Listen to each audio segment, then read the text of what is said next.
Hey guys, this is Jasper with Masters Academy Fitness and Nutrition.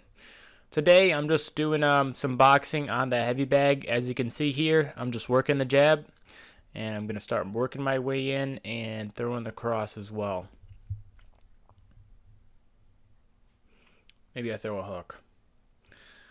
But anyways, I'm not doing anything too crazy. I'm not really focusing too much on power. I'm really just focusing on throwing the shots properly with the proper technique. So with these jabs and crosses, I'm just trying to throw them as technical as possible, move around the bag a little bit, roll under the hook, hit the left hook when I time it correctly, and then throw the jab after combinations here and there, just to keep the opponent away. I practice different techniques, like I'll throw a jab cross, roll under, I'll throw a check hook, I will throw a hook and then a cross. I'll double jab, like you can see here.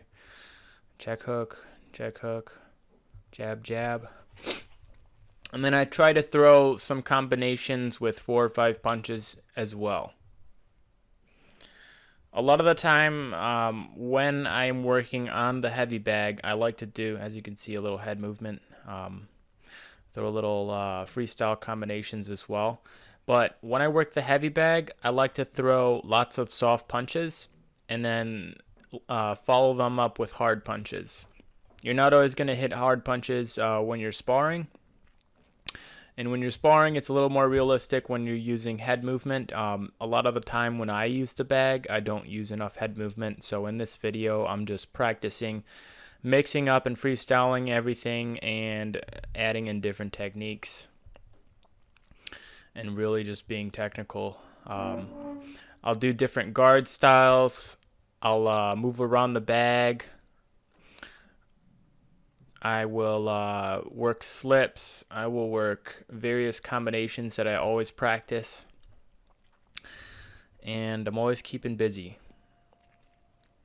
So I'm going to be doing some amateur competitions fairly soon. So it's going to be probably at 160 pounds.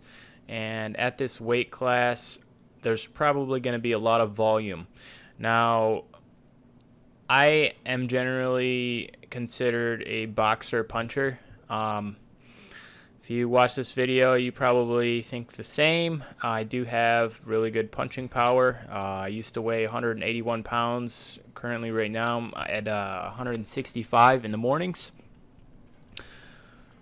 So I still have the same power, not as much as when I had my weight up at 181 pounds, but I'm a lot faster. I'm a lot slimmer, more athletic, and I'm trying to make sure that I work on my endurance, work on my conditioning so that I can actually utilize more volume in my sparring and in my training on the heavy bag and shadow boxing.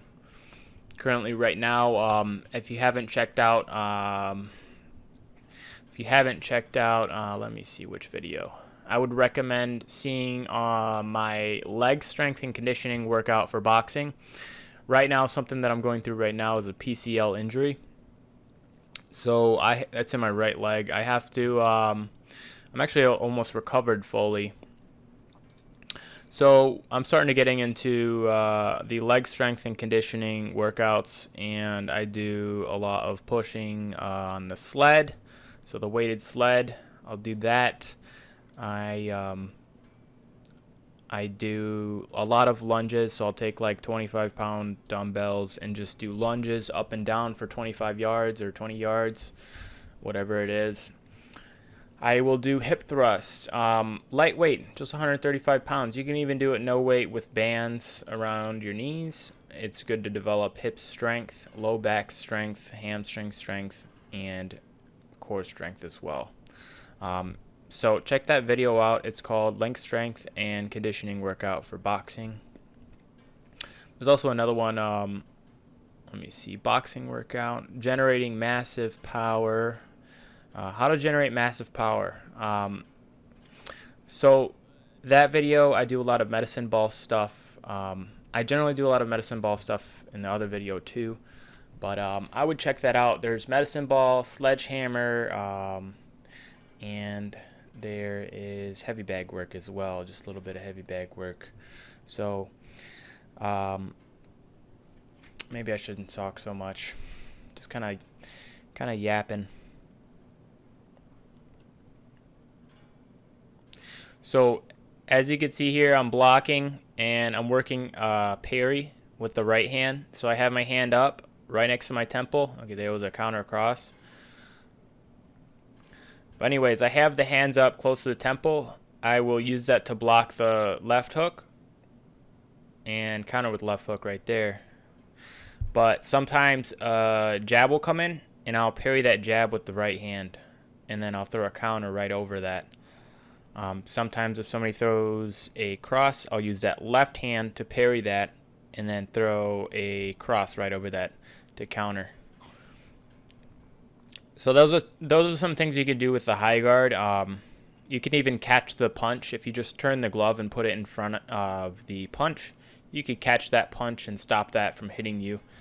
So those are some things that I like to do when I work on the heavy bag. Just imagine that somebody is trying to hit me and use various techniques. So here I'm doing a little bit of shadow boxing. My shadow boxing isn't so great. I do try to do more shadow boxing because it helps with developing speed, and when you hit the heavy bag, you're kind of just putting a lot of power into it, which is great if you want to like drain your energy and get a good workout and build up power.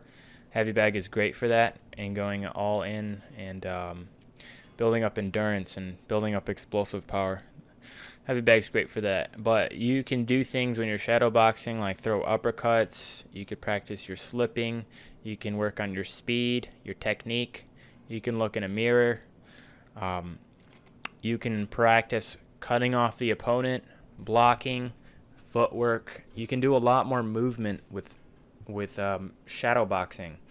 I myself am imagining that I'm in a ring, a small ring, and moving around the opponent, slipping right here, uppercut, cross, hook.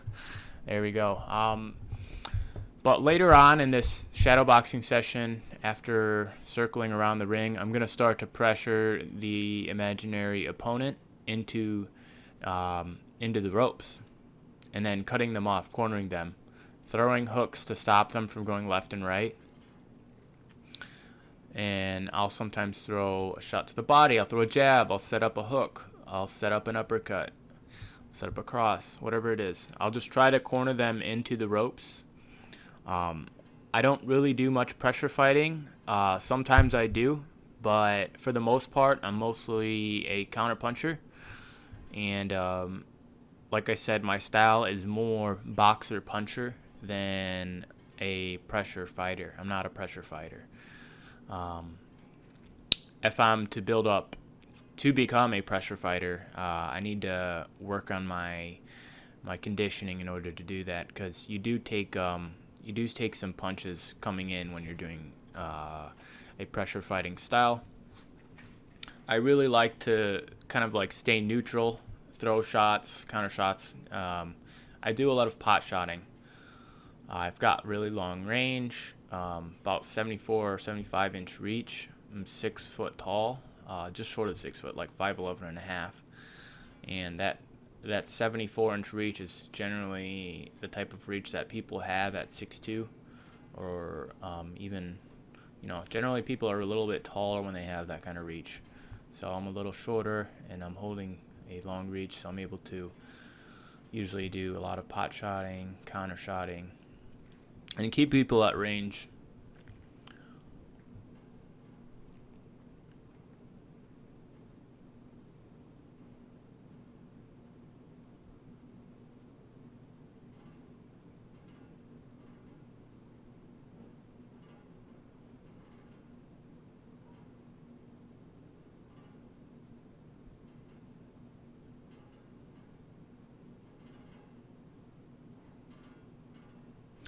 So what I'm doing with my hands is I'm preparing to catch the punch and then counter. Usually I'll throw, like I said, I throw a counter cross a lot. So sometimes I'll have my hand covering my temple, and then I'll turn it.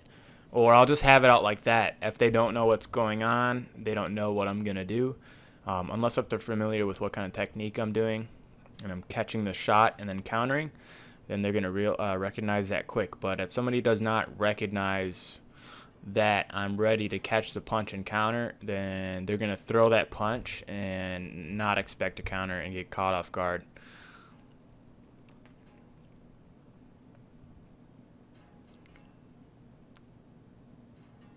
One thing I also am trying to work on is keeping the hands up closer to the temple and throwing the shot from the temple, blocking shots by bringing my hands up to the temple, which will protect you from brain damage. A lot of people don't even have their hands up at their chin, so I try to have the hand up as close as possible to the temple, and I also at the same time cover my liver and my rib cage with my left and right hand.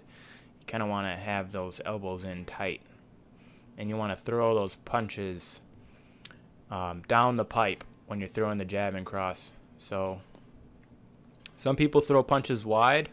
I throw punches wide sometimes, but I'll try to throw those punches down the pipe. They just find their way to the target a lot easier if you're going to do a 1-2 combination. So trying to make it as narrow as possible and straight. It's really good. You won't get as much power, but it's really sharp. And if you practice throwing it centered, you will develop power throwing it in that way. Also, one thing is practicing the left hook or your lead hook on the heavy bag.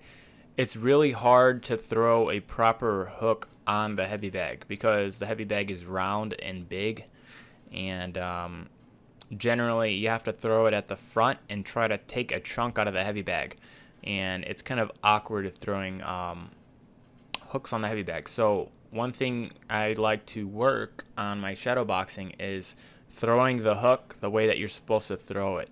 So kind of creating a 90-degree angle with your forearm. Let me see if I can find a hook here.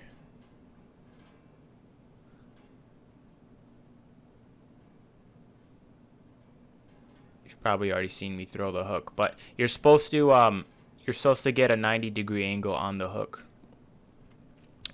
And you can't do that on a heavy bag. You kind of have to throw a little bit like of a looping hook in order to hit the heavy bag and generate some power there. So it's kind of better to practice the hook on a speed bag or shadow boxing. So anyways, that's there. Right there is 2 rounds of shadow boxing, 2 rounds on the heavy bag. If you guys like this video, let me know what you think. If you like the commentary, there goes a hook.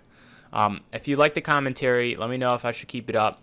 Anyways, hit the subscribe button, comment, like, and hit that bell notification. Thank you.